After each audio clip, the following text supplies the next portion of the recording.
Hello students, today's class for class 10th chapter कर रहे हैं हम 6.3 त्रिभुज हिंदी मीडियम स्टूडेंट्स के लिए है। बहुत ही इंटरेस्टिंग एक्सरसाइज है हमारी ये, और ये समरूपता पे है। अगर आपने 9th क्लास में सर्वांगसम पढ़ा हो ना तो ये आपको आसान लगेगी, और नहीं भी पढ़ा तो भी कोई दिक्कत नहीं है। आज से आप पढ़ना शुरू कीजिए, आपको समरूपता बिल्कुल अच्छी तरह से समझ आएगी। ठीक है, क्वेश्चन देखते हैं। उससे पहले थोड़ा सा 9th का मैं बता देती हूँ, जिन बच्चों को 9th में नहीं समझ में आया वो थोड़ा सा एक बार देख लीजिए। तो एक वर्ड होता है सर्वांगसम और एक वर्ड होता है समरूपता। सर्वांगसम ऐसा है जो दो चीजें, कोई भी दो चीज, त्रिभुज की बात नहीं कर रहे, कोई भी दो चीज एग्जैक्टली अगर सेम होती है तो उन दो चीजों को सर्वांगसम कहते हैं। यानी कि जैसे ये मेरे दोनों हाथ, ठीक है, एक के ऊपर दूसरा रखो, दूसरे के ऊपर पहला रखो, दोनों एक दूसरे को पूरा पूरा ढकेंगे, तो ऐसे जो है वो सर्वांगसम आकृतियां कहलाती हैं। इसमें आपको दोनों आकृतियों के कोण भी बराबर होंगे और भुजाएं भी बराबर होंगी। अगर हम त्रिभुज की बात करें, त्रिभुज में 3 कोण और 3 भुजाएं बराबर, तीनों कोण और तीनों भुजाएं बराबर होती हैं। समरूपता, कोई भी दो आकृतियां समरूप कब होती है? जब एक बड़ी एक छोटी, या बराबर भी कोई दिक्कत नहीं, समरूप तो वो है, यानी कि एक रूप वाली। ठीक है, अब ताजमहल है, ताजमहल का मॉडल देखो आप और ताजमहल दोनों एक जैसे दिखाई देते हैं। आपको कोई मॉडल दिखाए और पूछे ये क्या है तो आप सीधा कहोगे ये ताजमहल है। ठीक है, अब ताजमहल तो नहीं है ना, ताजमहल तो आगरा में है, ठीक, बट आप उसको भी ताजमहल ही बोलोगे, है ना, तो वो एक्चुअली समरूप है।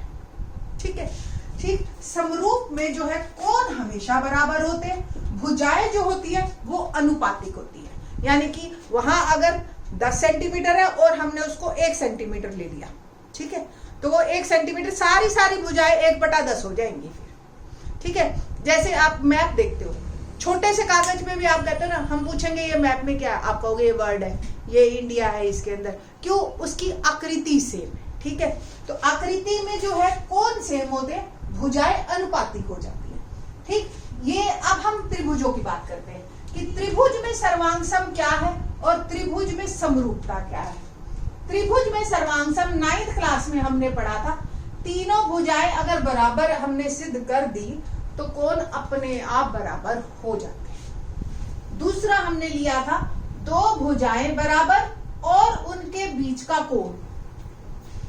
तीसरा था AAS कि दो कोण और भुजा चाहे बराबर बीच की हो चाहे साइड की हो, कोई दिक्कत नहीं, क्योंकि दो कोण बराबर हो गए तो तीसरा तो अपने आप ही बराबर है, तो हर भुजा बीच की ही भुजा बन जाती है। और चौथा था RHS।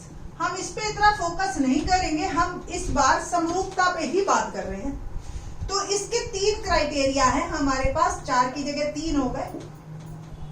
पहला SSS, तीनों भुजाएं अनुपातिक हो, तीनों भुजाएं अनुपातिक, यानी कि जैसे ये 2 ये 4 ये 3 ये 6 ये 4 ये 8, ठीक है, हर कोई दुगनी या हर कोई आधी। ठीक है, तो ये तीनों भुजाएं अनुपातिक हो तो कोण अपने आप बराबर हो जाए।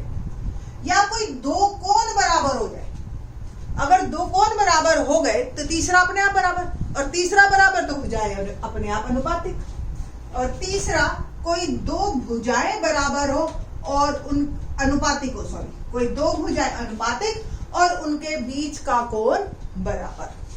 तो इस तरीके से आप जो है समरूप कर सकते हैं। ठीक है, अभी हम और इसको देखेंगे।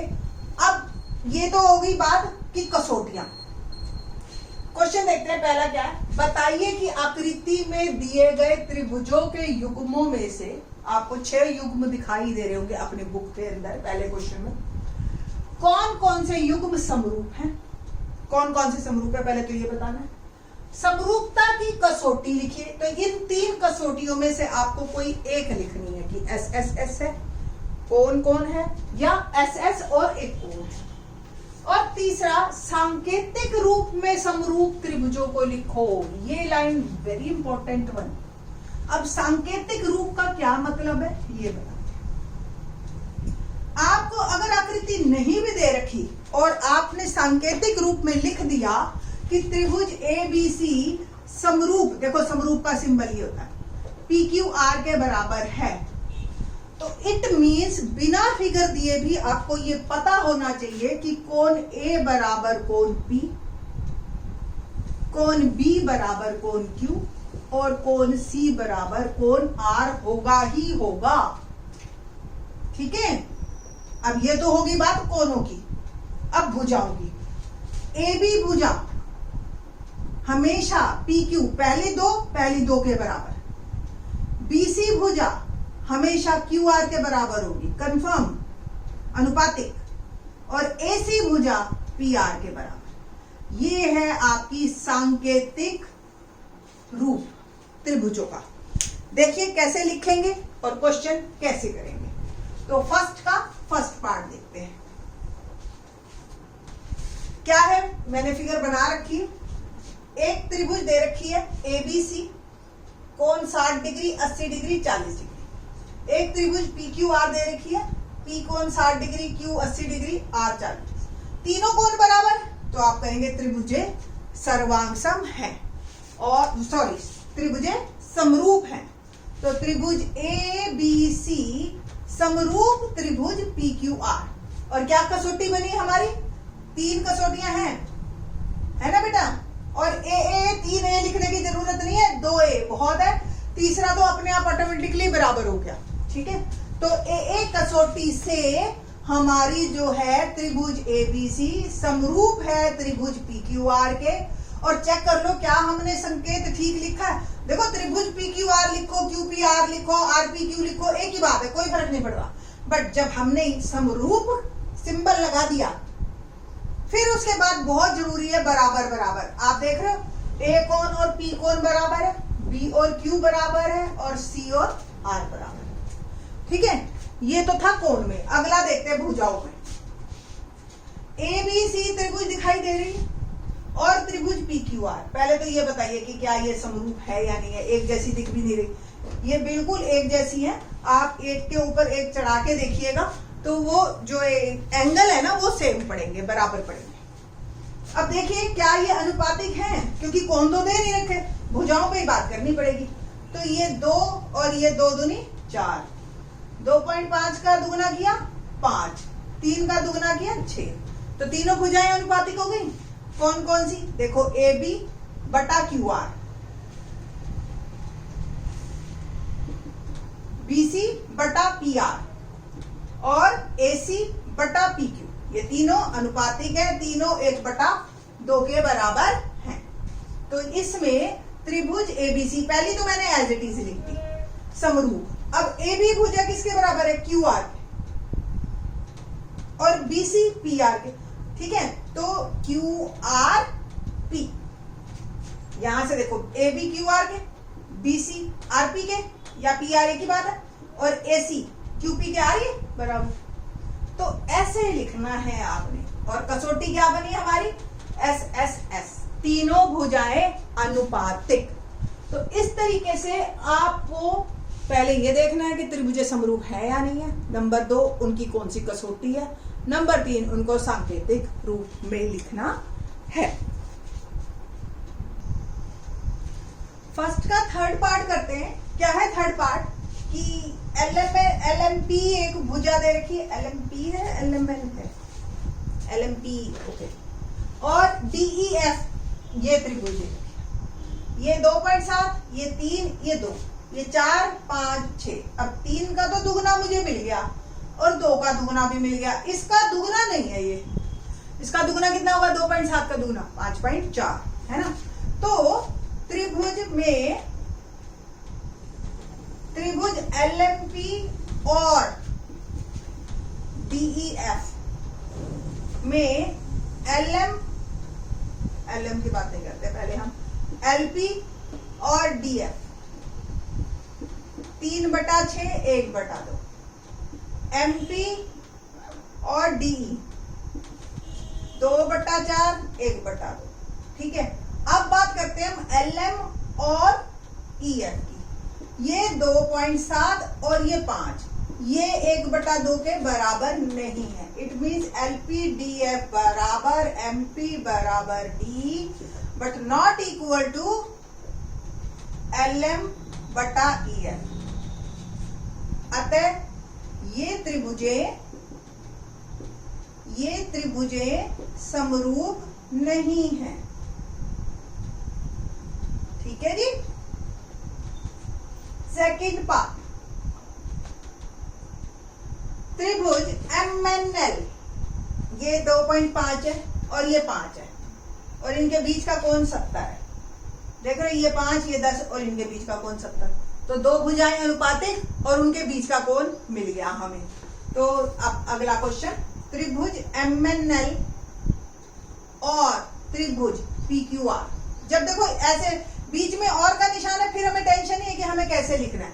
जब हम समरूप का निशान लगाएंगे ना, तब हमें बिल्कुल सही सही लिखना है। तो MN और PQ 2.5 और 5 यानी कि 1/2। इसी प्रकार ML और QR 5/10, ये भी 1/2। और जो देखो कॉमन क्या वर्ड है, M है इधर और इधर Q है ना। तो एंगल M बराबर एंगल Q, ये भी बराबर, प्रत्येक 70 डिग्री। तो त्रिभुज MNL समरूप, M देखो Q के बराबर है तो Q इधर पहले लिखो, फिर MN भुजा जो है वो QP के बराबर, और अगला वर्ड R। चेक करके देखो क्या ML QR के बराबर आ रहा है। तो दो भुजाएं और एक कोण आपको मिल गया। ठीक है। तो त्रिभुज MNL समरूप है त्रिभुज QPR के कसौटी SAS, दो भुजाएं अनुपातिक और एक कोण बराबर। तो इस तरीके से आपको ये क्वेश्चन समझ आने चाहिए अच्छी तरह से कि त्रिभुजें समरूप कैसे होती हैं। पांचवा पार्ट देखते हैं। क्या है पांचवा पार्ट, कि ये एंगल 80 का है और ये 2.5 और ये 3। देखो 2.5 का दुगना मिल गया मुझे 5, 3 का दुगना मिल गया 6। बट इसमें इसके बीच का कोण नहीं है, साइड का कोण है, और इसमें बीच का कोण है। तो ये त्रिभुज सर्वांगसम नहीं है। ठीक है। तो त्रिभुज ABC और त्रिभुज DEF माना AB बटा DF 2.5 और ये 5 1/2। ठीक है। ऐसे ही BC बटा EF 3/6 1/2, ये भी बराबर। बट इसमें कोण B और इसका कोण जो है आपको मिलना चाहिए था F। ठीक है। अगर वो B कोण और F कोण बराबर होते तो ठीक है, नहीं तो ठीक है। बट B कोण नॉट इक्वल टू F कोण, तो त्रिभुजे सर्वांगसम, अतः त्रिभुजे सर्वांगसम नहीं है, समरूप नहीं है, सॉरी समरूप नहीं है। छठा पार्ट देखते हैं। देखो त्रिभुज के दो कोण दे रखे हैं 80 और 70, और यहाँ 80 और 30। बिल्कुल एक लुक में देखने पे लगता है कि ओहो ये तो बिल्कुल भी नहीं है बराबर। नहीं, ये समरूप हैं। क्यों समरूप है, देखिए दो कोण दे रखे हैं, तीसरा निकाल लो। आपको पता है तीनों कोणों का जोड़ क्या होता है 180। तो 70 जमा 80, कोण F कितने का हो गया 180 घटा 150, इनका जोड़ 150 आया, 30 का आ गया। तो त्रिभुज DEF और त्रिभुज APQR